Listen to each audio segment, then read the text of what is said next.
इस वीडियो के एंड तक आप समझ जाएंगे कि जब inline styling, internal style tag और एक्सटर्नल स्टाइल शीट एक साथ अप्लाई होते हैं तो उनमें क्या प्रेसिडेंस यूज होती है और आप किसी भी वेबसाइट के लिए आइडियल फोल्डर स्ट्रक्चर समझ पाएंगे।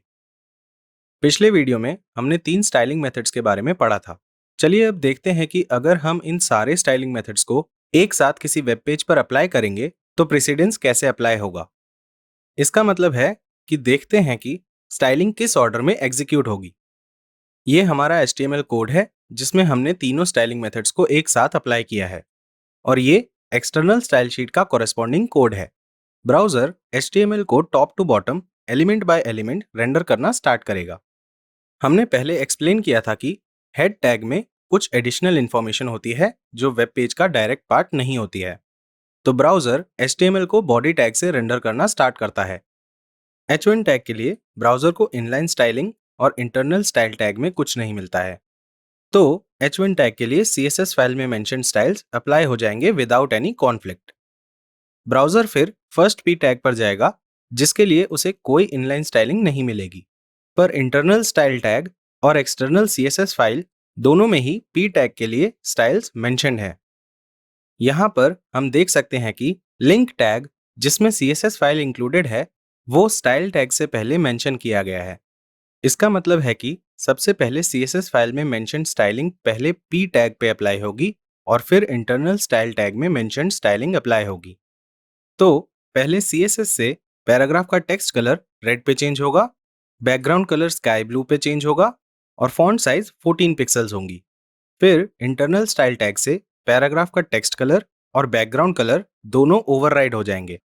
तो अब टेक्स्ट कलर ब्लैक और बैकग्राउंड कलर पिंक पे चेंज हो जाएगा, पर फॉन्ट साइज चेंज नहीं होगा क्योंकि वो स्टाइल टैग में मेंशन नहीं है। ब्राउजर फिर सेकंड P टैग पे मूव करेगा जिसके लिए हमने तीनों जगह पर स्टाइल्स मेंशन किए हैं। यहां पर भी लिंक टैग पहले इंक्लूड होगा, तो पहले CSS फाइल से स्टाइलिंग अप्लाई होगी और फिर इंटरनल स्टाइल टैग से स्टाइलिंग अप्लाई होगी और फिर इनलाइन स्टाइलिंग दोनों इंटरनल स्टाइल टैग और एक्सटर्नल स्टाइल शीट को ओवरराइड कर देगी। तो सेकंड पैराग्राफ का फॉन्ट साइज 14 पिक्सल बन जाएगा क्योंकि फॉन्ट साइज सिर्फ एक्सटर्नल CSS फाइल में ही मेंशन्ड है। Background colour turns pink and text colour turns brown. Brown colour inline styling से होगा क्योंकि वो बाकी स्टाइलिंग को ओवरराइड कर देगा। तो सम अप करने के लिए हम कह सकते हैं ब्राउजर HTML डॉक्यूमेंट को top to bottom element by element render करता है। नेक्स्ट इंटरनल स्टाइल टैग या एक्सटर्नल CSS में जो भी पहले HTML कोड में मेंशन्ड होगा वो पहले अप्लाई होगा और फिर दूसरा अप्लाई होगा। फॉर एग्जाम्पल, अगर HTML कोड में इंटरनल स्टाइल टैग पहले प्रेजेंट है और फिर एक्सटर्नल CSS है तो इंटरनल स्टाइल टैग की स्टाइलिंग पहले अप्लाई होगी और फिर एक्सटर्नल CSS की स्टाइलिंग अप्लाई होगी। और लास्टली इनलाइन स्टाइलिंग सबसे बाद में अप्लाई होगी और वो बाकी स्टाइलिंग्स को ओवरराइड कर देगी। तो अभी तक हमने जाना कि वेबसाइट बनाने के लिए हम मल्टीपल फाइल्स को लोकल में क्रिएट करते हैं, जैसे HTML फाइल्स, स्टाइलिंग के लिए CSS फाइल्स, इमेज फाइल्स और बहुत कुछ। अब आइए आइडियल फोल्डर स्ट्रक्चर समझते हैं जिससे हम फाइल्स को कंप्यूटर में ऑर्गेनाइज कर पाएंगे। एज वेब डेवलपर्स आप सेवरल वेबसाइट्स पर एक साथ काम करेंगे, तो लोकल में हम हर वेबसाइट के लिए एक सेपरेट फोल्डर क्रिएट करेंगे। हम इन फोल्डर्स का नेम वेबसाइट नेम के हिसाब से रख सकते हैं। मैंने यहाँ पर प्रोजेक्ट नेम यूज किया है।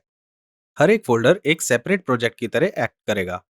अब इस प्रोजेक्ट फोल्डर के अंदर हमारे पास इमेजेस के लिए सेपरेट फोल्डर है, एक फोल्डर है CSS फाइल्स के लिए, एक फोल्डर है जावास्क्रिप्ट के लिए और सारी HTML और PHP files directly project folder के अंदर प्लेस होंगी। Don't worry right now about the JavaScript files and PHP files, हम इन्हें ट्रेनिंग में बाद में कवर करेंगे। अभी के लिए मैं चाहता हूं कि आप फोल्डर स्ट्रक्चर को समझें और देखें कि वेरियस फाइल्स लोकली कैसे प्लेस्ड होती हैं। मोस्ट इंपॉर्टेंटली, जब हम CSS फाइल्स को CSS फोल्डर के अंदर प्लेस करेंगे तो हमें CSS फाइल्स को ऐसे लिंक करना पड़ेगा और ये सिंटैक्स HTML कोड में ऐड करना पड़ेगा। नेक्स्ट एक एक्सरसाइज है। मेक श्योर कि आप ये एक्सरसाइज कंप्लीट करें क्योंकि क्विज और मॉड्यूल टेस्ट में इस पर बेस्ड क्वेश्चंस हो सकते हैं।